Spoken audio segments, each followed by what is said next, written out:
UP के बरेली में 70 वर्षीय बुजुर्ग 274 दिन से सांस्कृतिक धरने पर बैठे हुए, जिनकी जमीन पर भाजपा के भूमाफिया ने किया हुआ है कब्जा, जिसकी फरियाद लेकर पीड़ित नरेश पाल गुप्ता प्रधानमंत्री जी, राष्ट्रपति जी, यूपी के सीएम तक गए, मगर अभी तक उनको कोई न्याय नहीं मिला। न्याय की उम्मीद में 274 दिन से यूपी के बरेली में सांकेतिक धरने पर बैठे हुए हैं और साथ में योगी मोदी व अन्य भाजपा कार्यकर्ताओं की तस्वीर लगाकर कि एक दिन उनको न्याय मिलेगा।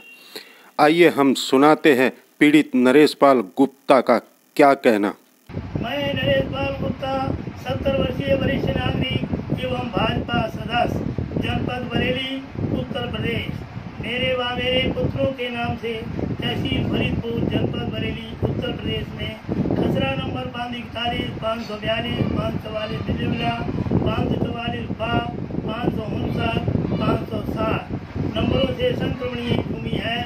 उस भूमि पर वहाँ का भूमाफिया अनिल राणा अपने संगठित गिरोह द्वारा पुलिस प्रशासन की साठगांठ एवं मिली भगत से बगैर किसी हक, बगैर किसी स्वामित्व के अवैध कब्जा, अवैध बिक्री, अवैध निर्माण लगातार करा रहा है। भूमाफिया अनिल राणा ने अपने संगठित गिरोह द्वारा हम पर कई बार जानलेवा हमला किए। इस कारण हमें अपना फरीदपुर का निजी मकान छोड़कर बरेली किराए के मकान में रहना पड़ा एवं इसी अनिल राणा ने अपने संगठित गिरोह द्वारा हम पर व हमारे पुत्रों पर कई झूठे एवं फर्जी मुकदमे लिखाकर हम पर गैंगस्टर तक लगवा दी गई। इस पूरे प्रकरण की शिकायत थाना, तहसील, जनपद, मंडल, शासन स्तर माननीय अध्यक्ष राजस्व प्रसाद महामहिम गवर्नर साहब, माननीय प्रधानमंत्री जी भारत सरकार एवं माननीय गृह मंत्री जी भारत सरकार तक शिकायतें प्राप्त है। हर जगह जाने के बाद, शिकायत करने के बाद जब कहीं से किसी प्रकार का न्याय नहीं मिला तो मजबूर होकर दिनांक 22 सितंबर 2020 मैं परिवार शेर दामोदर दास पार्क में अपने ज्ञापन में दी हुई 5 मांगों को लेकर अनिश्चितकालीन धरना देना पड़ा। अनिश्चितकालीन धरना को आज हमें 274 दिन हो गए हैं। 274 दिन हो गए हैं, लेकिन आज तक हमें कहीं से किसी प्रकार का न्याय नहीं मिला है। तो अपने इस प्रकरण के संबंध में हमारा कहना ये है, जो हम प्रतिदिन ये कह रहे हैं और पूरी बात बता रहे हैं कि हमारी ही जमीन है, उस पर अवैध कब्जा करके, अवैध बिक्री करके अवैध निर्माण किया गया है, हम पर ही हमले किए गए हैं, हम पर ही हमारे पुत्रों पर झूठे मुकदमे लिखाकर उन पर गैंगस्टर लगवा दी। हमने फिर दोबारा बता दिया कि माननीय मुख्यमंत्री जी अभी सुन ही नहीं पा रहे हैं। माननीय, जबकि हम अपने स्तर से सभी अपने जो सम्माननीय लोग हैं जिनसे हम जानकारी है, हम हर किसी को इस पर्पज से कि माननीय मुख्यमंत्री जी के कानों तक हमारी आवाज को पहुंचाएं कि माननीय मुख्यमंत्री जी अपना पूरा प्रचार प्रसार और गरीब जनता का बहुत कीमती पैसा पूर्ण पति नहीं कमाई, उसको दुरुपयोग करके ये अपने प्रचार प्रसार में लगाते हैं कि हमारा 1076 ये अच्छा कर रहा है, हमारे अधिकारी सही कर रहे हैं, हर तरह से ये प्रचार करते हैं और ये बिल्कुल उसमें झूठ बोलते हैं, सत्यता नहीं है। तो मेरा ये कहना इसमें है कि जो मैं वीडियो भेजता हूँ तो इसी पर्पज से भेजता हूँ। माननीय मुख्यमंत्री जी समझे आप क्या कर रहे हैं।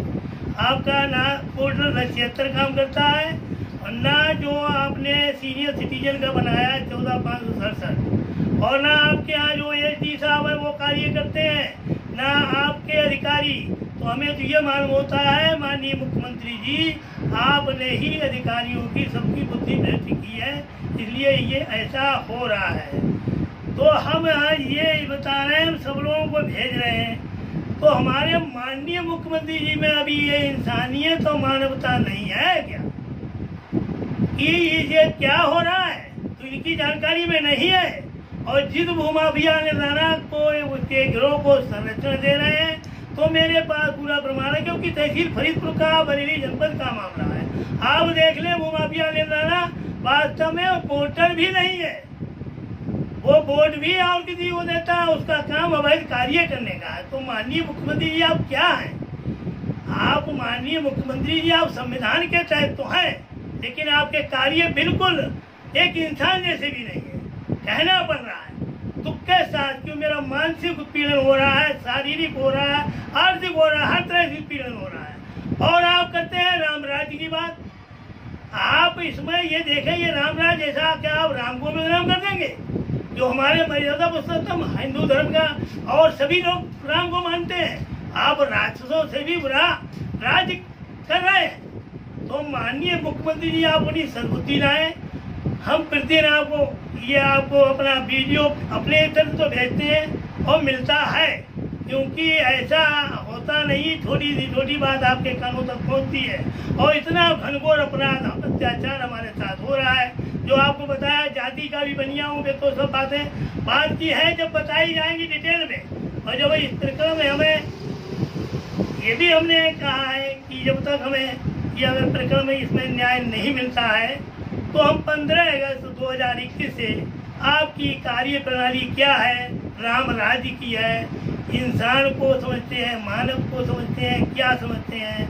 योगी जी के बारे में नहीं पता, अब योगी जी का क्या कार्य होता है वो तो हो सकता है आप ही जाने। तो मैं इसके लिए 15 अगस्त 2021 से पूरे प्रदेश में अपने स्तर से प्रचार प्रसार करूंगा, आपकी कार्य प्रणाली के बारे में जानकारी दूंगा। और जो आपकी कार्य प्रणाली वो तो फेमस है कि हम बता चुके हैं पहले कि आपको हम क्या, विधायक जी लोग भी, मंत्री लोग भी, कैबिनेट मंत्री भी, सेंट्रल के भी, सभी आपसे डरते हैं कि आप वो उसमें माहिर हैं और ये सभी बताते हैं। तो ये आप हमारे साथ भी कर सकते हैं या करा सकते हैं हमारे साथ, प्रिय हमारे परिवार के साथ, हमें हमारे परिवार को भी मरवा सकते हैं। इसमें अगर कुछ हुआ तो आपकी पूरी जिम्मेदारी थी आदित्यनाथ योगी जी होगी।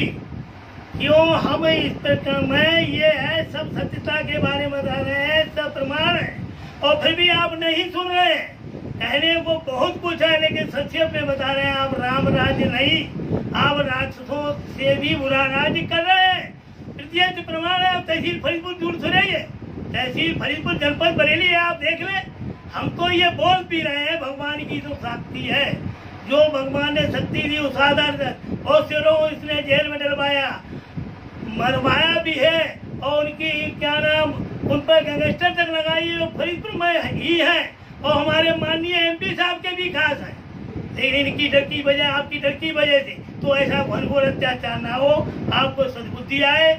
और जब तक हमें इस पूरे प्रकरण में न्याय नहीं मिलता है, तब तक हमारा यह निश्चितकालीन धरना जारी रहेगा। Like, share and comment. To subscribe this channel, please press the bell icon.